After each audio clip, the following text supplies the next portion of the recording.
ভারতের বড় বড় নামী কলেজ ও বিশ্ববিদ্যালয় থেকে পড়াশোনা করে পাশ করা ছাত্রছাত্রীদের অনেকেই নিজের স্বাস্থ্য কিভাবে ঠিক রাখতে হয় এই বিষয়ে জ্ঞান অর্জন করেছে কিনা জানা নেই।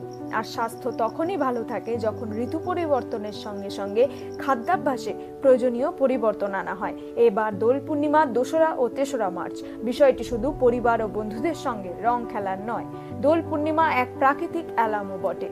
এই দিন থেকে সূর্যের রশ্মি সরাসরি পৃথিবীতে পড়বে, গরম বাড়বে এবং শরীরে জমে থাকা কফ ও অতিরিক্ত চর্বি গলতে শুরু করবে। এই পরিবর্তনের জন্য শরীরকে আগে থেকেই প্রস্তুত করে নিলে বহু ঋতুজনিত রোগ থেকে রক্ষা পাওয়া যেতে পারে। নিচে দেয়া হলো 3টি জরুরি টিপস। প্রথমত, রোদ থেকে সুরক্ষা। এই সময় তীব্র রোদে কখনোই খালি মাথায় বাইরে বেরোবেন না, এতে শরীরের ভারসাম্য বজায় থাকে এবং মাথা ব্যথা, দুর্বলতা ও তাপজনিত সমস্যা থেকে সুরক্ষা পাওয়া যায়। দ্বিতীয়ত, আলুনা আহার।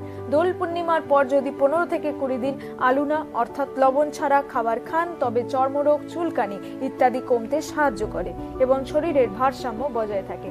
সম্পূর্ণভাবে লবণ ত্যাগ করা সম্ভব না হলেও অন্তত লবণের গ্রহণের পরিমাণ কমিয়ে দিন। তৃতীয়ত, নিমের প্রাকৃতিক বিষমুক্তকরণ। 25 থেকে 30টি কোমল নিম পাতা ও নিম ফুল গোলমরিচের সঙ্গে চিবিয়ে খান, এতে ত্বক ও শরীরের জন্য বিশেষ লাভদায়ক। তবে সাবধান, ষষ্ঠী তিথিতে নিম পাতা খাওয়া উচিত নয়। দোল পূর্ণিমার সম্পর্কে এমনই আরো প্রয়োজনীয় তথ্য আগামী ভিডিওগুলিতে পাবেন।